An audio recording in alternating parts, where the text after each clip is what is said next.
followers of the people incorporated right across the country.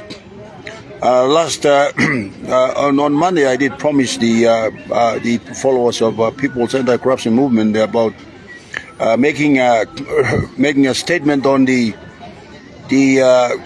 1 billion kina fuel subsidy that was decided by James Marape without consultation. Now, firstly, I want to acknowledge young first-time MP, member for Ushino Bundi, Honorable Vincent Kumura, for having the courage and the audacity to raise the question on the floor of Parliament, asking the minister responsible and the Prime Minister on how they came to fix how they arrived at fixing the 1 billion kina subsidy without due consideration of the legal implications, meaning that the Prime Minister and the Minister responsible and the Cabinet had not decided or had not amended or put in a supplementary budget to cater for the 1 billion kina commitment. And this, as far as Section 209 of the Constitution is concerned, is an absolute absolute misappropriation of public finances. And I take my hats off to Honorable Vincent Kumura for having raised a very important question. And he has disgraced very senior members of Parliament, including people with substantial knowledge in law, including the likes of Dr. Alan Marad, who's got a PhD in law. You have all these lawyers who are sitting there, Honorable Kerenga Kua and the rest of them, no need to mention. But complying with the law is paramount.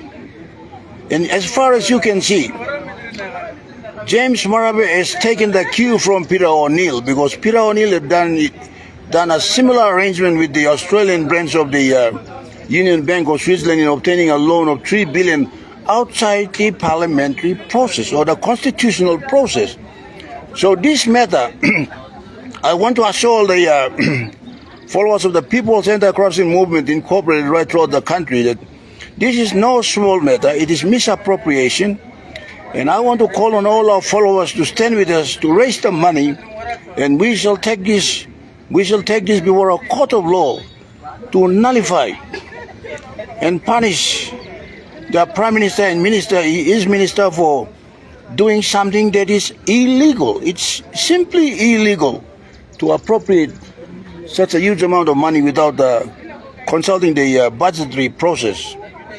So to all my followers and to members of the opposition and patriotic members of Parliament, we want you all to contribute to the legal cause to stop this fuel subsidy and have the Prime Minister and the Minister responsible investigated and prosecuted if possible, because we can't allow this kind of fraud to continue in this country. And that is the reason why this country is broke and is bankrupt. Now, following that, we also want to question the Prime Minister on the manner in which he's handling the Electoral Commission. We are almost 12 months away from the election, and he can't even confirm the acting Electoral Commissioner as the commissioner. And we need preparations for the next elections. And we need to put in place the biometric system to ensure that there is fair and proper voting and not to be hijacked like the failed election in 2022. So with all these issues, the people of Papua New Guinea are watching very closely as to what is going to unfold. And last night, I made a call on Parliament to let the people of Bougainville go. And we have to look at the underlying issues. The underlying issues is the ownership of land and natural resources in Papua New Guinea. land and resources always remain private property. And we are the only country in the world that recognize land as private property. 90%, 97% of the land remains as private indigenous property.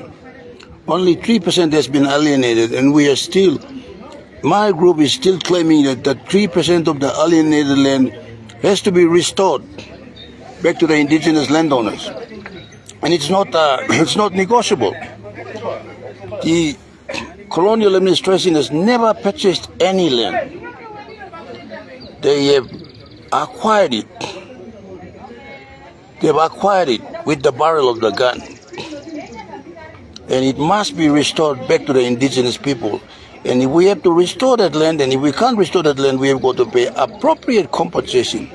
And this goes for all the city land and all the land that has been used or taken, converted to state lease for public purpose. We just can't take the land away from them and marginalize these people because it is the only land they have. And I'll give an example of the city of Port Moresby, where we have taken 240 square kilometers of land. Now that in today's terms is worth billions of kina. At 333 kina per square meter, you're talking about an awesome amount of money. And the Motu, Koita, and Koyari people have to be awarded compensation by the state to acquire that land. And that has never been done so since the British had annexed Papua. So with that, I call on Parliament to have wisdom and to force the Prime Minister to name an electoral commission as soon as possible, to consider introducing a biometric system before we go to the polls next year, and also to contribute funds. The People's Anti-Corruption Movement is going to move an application in the court of law to restrain Marape and his government from spending money that has not been appropriated under the 2026 appropriation bill. It still remains unlawful, and we know one of the companies involved has been Total has been implicated in money laundering in this country, and any dealings with Total would seem more like an act of fraud. So with that, I'd like to conclude by congratulating Honorable Vincent Kumura for raising a very important, very valid point in law, questioning the Prime Minister's commitment of 1 billion in fuel subsidies without any proper formula as to which sort of fuel he would subsidize. You cannot subsidize fuel for everybody and anybody. Meaning you can't subsidize fuel for the rich. They can afford it. But we have to have categories of subsidies, especially for farming and use as industrial purposes, and not for anybody. So these things have not been arrived at, and it was all a scheme to siphon money so that they can gain on the sidelines. And that's gone on for too long. Marab is taking the cue from Peter O'Neill, who's taken a loan like in a similar manner with UBS. That's been swept under the carpet, and we will not let this go. Thank you for being with me today.